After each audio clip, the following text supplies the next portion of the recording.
Hi guys, అందరూ బాగున్నారని అనుకుంటున్నా. ఈరోజు మ్యాటర్ ఏంటి అంటే క్రెడిట్ కార్డ్స్ అందరూ వాడతారు. ఎంత అవసరానికి వాడుకున్నాం అనేది ఇంపార్టెంట్ కాదు, ఎంత కరెక్ట్ కట్టామా అనేది ఇంపార్టెంట్. అయితే కరెక్ట్ కట్టకపోతే మా సిబిల్ పోతుంది, బ్యాంక్ నుంచి కాల్స్ వస్తాయి, నానా పాటలు పడాల్సి వస్తుంది. సో ఫర్ సపోజ్ నీ దగ్గర ₹1,00,000 క్రెడిట్ కార్డు ఉందనుకుందాం, దాన్ని వాడేసినాం. నెల రోజుల తర్వాత కట్టాలి. కట్టకపోతే బ్యాంక్ వాడు ఊరుకోడు. సో నీ దగ్గర డబ్బులు లేవు, నువ్వు ఒక ఏజెన్సీ దగ్గరకో కన్సల్టెన్సీ దగ్గరకో లేదా నాలంటోడి దగ్గరకో వస్తావు. అన్న నువ్వు బిల్ పేమెంట్ చేసి స్వైప్ చేసుకుంటావా అని అంటే అవును నేను చేసుకుంటా. ఎంతకు చేసుకుంటావు అని అంటే 2.5-3% తీసుకుంటా. అంటే ఫర్ సపోజ్ 1,00,000కి నువ్వు దాన్ని రొటేషన్ చేయాలంటే 2,500 నువ్వు పే చేయాలి. 10 నెలలకు ఎంత అవుతుంది? 25,000 అవుతుంది. అంటే సంవత్సరానికి దాదాపుగా ₹30,000 అవుతుంది. నేనేం చేస్తున్నా అంటే ఒక ట్రిక్ చెప్తా, అది ఫాలో అవ్వు. నువ్వు ఈ 30,000ని 15,000 వరకు తగ్గించవచ్చు. ఎలా తగ్గించవచ్చు అంటే ఫర్ సపోజ్ నువ్వు జాబ్ చేస్తావు, నువ్వు జాబో బిజినెస్ చేస్తావు. అయితే నీతో పాటు నీ ఫ్రెండ్స్ ఉంటారు, నీ ఫ్యామిలీ సర్కిల్ ఉంటుంది, వాళ్ళందరూ కూడా క్రెడిట్ కార్డ్స్ వాడతారు. అయితే వాళ్ళకు కూడా క్రెడిట్ కార్డ్స్ ఉంటాయి. ఇప్పుడు నీకు ఒక క్రెడిట్ కార్డే ఉండదు కదా, ఒక 2-3 క్రెడిట్ కార్డులు ఉంటాయి. వాళ్ళకు కూడా 2-3 క్రెడిట్ కార్డులు ఉంటాయి, కొందరికి 4-5 క్రెడిట్ కార్డులు ఉంటాయి, కొందరికి 10 క్రెడిట్ కార్డులు కూడా ఉంటాయి. అయితే నేను చెప్పింది 1,00,000కే నువ్వు 30,000 ఖర్చు చేస్తున్నావు సంవత్సరానికి.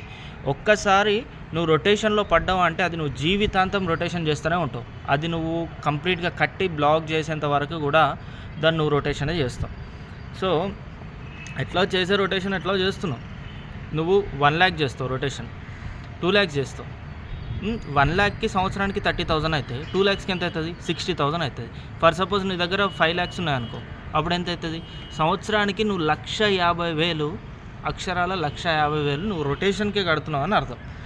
ఆ 1,50,000 రొటేషన్కి అంటే సగం తగ్గినట్టే కదా. దరిద్రము ఎక్కువ ఉంటే కొంచెం తగ్గినట్టే కదా, దరిద్రంలో దరిద్రం. ఇది ఒక ట్రిక్ ఫాలో అయిపో. అయితే నువ్వు నీ ఫ్రెండ్ సర్కిల్ ఫర్ సపోజ్ నీ క్రెడిట్ కార్డ్ బిల్ ఒక ₹1,00,000 అనుకుందాం. నీ ఫ్రెండ్ సర్కిల్, నీ శాలరీ సర్కిల్ అంతా ఒక 20,000 జీతాలు ఉన్నారు అనుకుందాం. ఫర్ సపోజ్ నీ ఫ్రెండ్కి 20,000 శాలరీ వస్తుంది. నువ్వు 5 మెంబర్స్తో ఫ్రెండ్షిప్ చేయి. అది కూడా క్రెడిట్ కార్డ్ ఉన్న వాళ్ళతోనే ఫ్రెండ్షిప్ చేయి. అప్పుడు ఏమవుతుంది? 5 × 20,000 1,00,000 అవుతుంది. ఆ 1,00,000 ఇప్పుడు ఆ 5 మెంబర్స్కి చెప్పు, మామ నీ క్రెడిట్ కార్డ్స్ ఉన్నాయి, నా క్రెడిట్ కార్డ్స్ ఉన్నాయి. ఇప్పుడు నువ్వు 1,00,000 బిల్లు కట్టాలంటే ఎక్కడికో వెళ్తున్నావు 2.5కి. అదేదో 1,00,000 మనం 5గురం కలిసి జమ చేసినాం అనుకో, ఒక్కొక్కరు క్రెడిట్ కార్డ్స్ అని స్వైప్ చేసుకున్న తర్వాత కట్టేసిన తర్వాత 1.5కో 1.8కో నాలంటోడి దగ్గరకు వస్తే నేను స్వైప్ చేసి పెడతా. అప్పుడు నీకు ఏమవుతుంది?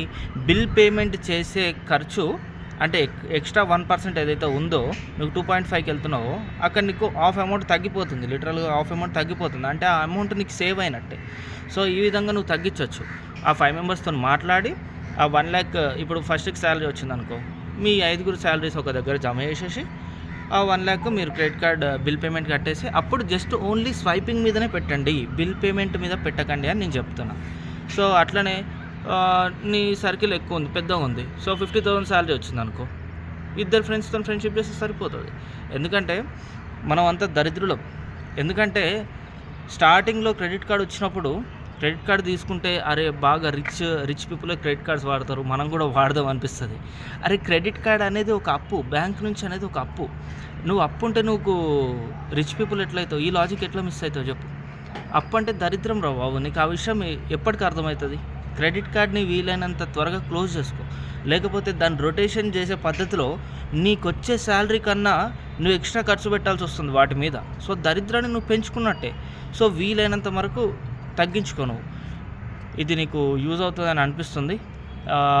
సో పేమెంట్ చేసేటప్పుడు మీరు ఎక్కడికో వెళ్ళి పేమెంట్ చేయకుండా నీ ఫ్రెండ్ సర్కిల్ దగ్గర, అది కూడా క్రెడిట్ కార్డ్స్ ఉన్న వాళ్ళ దగ్గర అడిగి నువ్వు పేమెంట్ చేసుకుంటే వాళ్ళకి వచ్చే మీ ఇన్కమ్ని మిక్స్ చేసుకొని పేమెంట్ చేసుకుంటే ఫస్ట్ మీ కార్డ్ పేమెంట్ చేయండి, మీది అయిపోయిన తర్వాత మీ ఫ్రెండ్స్ మీ సాలరీ అక్కడ షిఫ్ట్ చేయండి, అయిపోతుంది సింపుల్గా.